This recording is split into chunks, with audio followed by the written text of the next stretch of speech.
राजस्थान की पहाड़ियों के बीच बसा था एक बेहद सुंदर गांव, भैरवनगर। गांव इतना सुंदर था कि दूर दूर से लोग उसे देखने आते थे। चारों तरफ हरियाली, बड़े बड़े पेड़, सुबह मंदिर की घंटियां और शाम को चौपाल पर हंसी मजाक। गांव के बीचों बीच एक विशाल राजमहल था। उस महल के पास ही एक बहुत बड़ी हवेली थी जिसे लोग राज हवेली कहते थे, और हवेली के पीछे बना था एक छोटा लेकिन मशहूर अस्पताल। उस अस्पताल में गांव के लोग इलाज करवाते थे। गांव में सब कुछ बिल्कुल सही चल रहा था।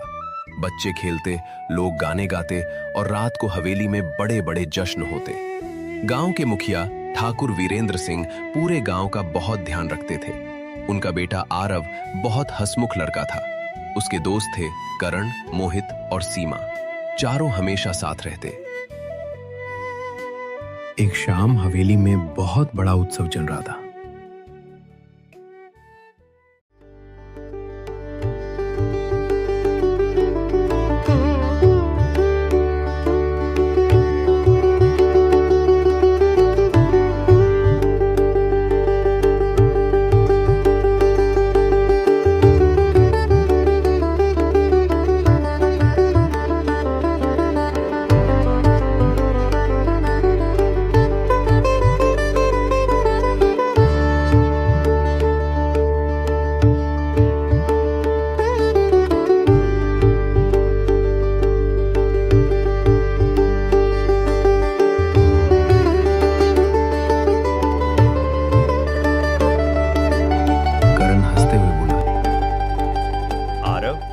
तेरे पिताजी की हवेली तो किसी राजा के महल से कम नहीं लगती।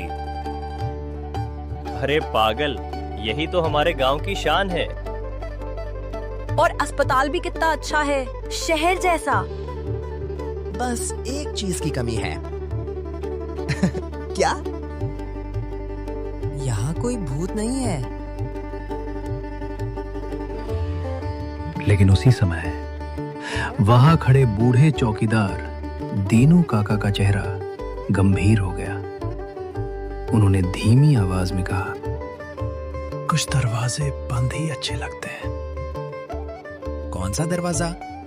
दीनू काका हवेली की ऊपर वाली मंजिल की तरफ देखने लगे। वहां एक पुराना कमरा था जो हमेशा बंद रहता था। उस कमरे को 5 साल से किसी ने नहीं खोला। क्यों? क्योंकि वहां जो आखिरी बार गया था वो वापस नहीं आया। हवा अचानक ठंडी क्यों हो गई? काका, आप भी ना बच्चों को डराते रहते हो। मैं मजाक नहीं कर रहा।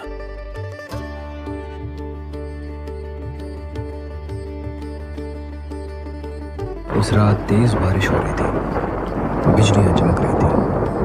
अस्पताल में अचानक बिजली चली गई। एक मरीज की हालत बहुत खराब हो गई थी। डॉक्टर उसे बचाने की कोशिश कर रहे थे। तभी हवेली की ऊपर वाली मंजिल से किसी के चलने की आवाज आने लगी।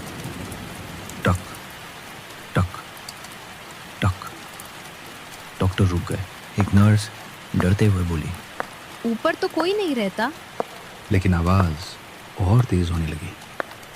अचानक अस्पताल की सारी लाइट्स अपने आप जलने बुझने लगीं, और तभी ऊपर वाले बंद कमरे का दरवाजा धीरे धीरे खुल गया।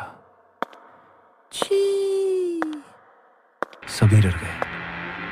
उसी पल अस्पताल में मौजूद एक छोटा बच्चा अचानक गायब हो गया। पूरा गांव उसे ढूंढता रहा, लेकिन उसका कोई पता नहीं चला। उस रात के बाद राज हवेली बंद कर दी गई।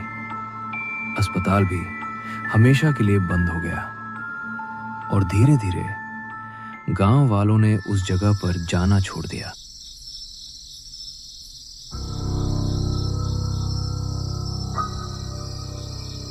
पांच साल बाद आरव शहर से वापस गांव लौटा।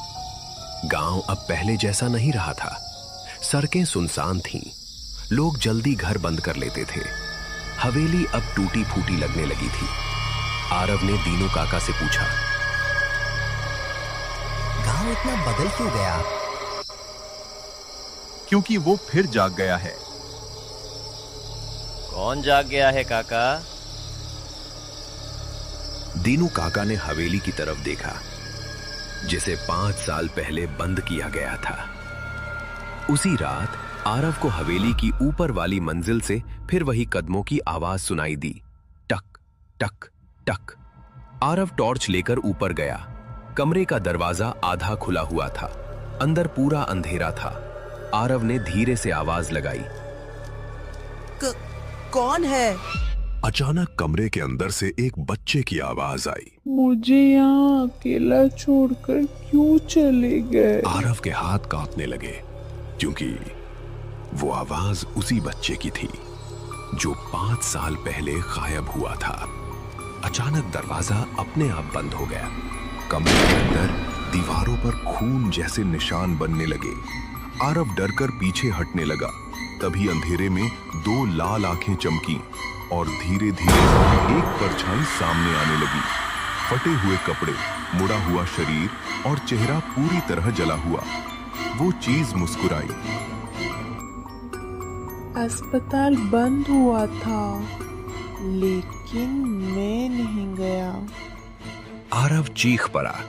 उसी समय पूरी हवेली में बच्चों के रोने की आवाज गूंजने लगी। गांव में रहने वाले लोगों ने देखा बंद अस्पताल की सारी लाइट्स अपने आप जल उठी। अगली सुबह आरव कहीं नहीं मिला, लेकिन हवेली की दीवार पर खून से लिखा था, अब अस्पताल फिर खुलेगा। उसी रात गांव के लोगों ने अस्पताल की खिड़की में एक छोटे बच्चे को खड़े देखा और उसके पीछे कई परछाइयां थीं। आखिर उस बंद कमरे में क्या छिपा है? 5 साल पहले गायब हुआ बच्चा आज भी जिंदा कैसे है? और अस्पताल दोबारा क्यों खुल रहा है? जानने के लिए बने रहिए हमारे साथ। मिलते हैं अगले भाग में।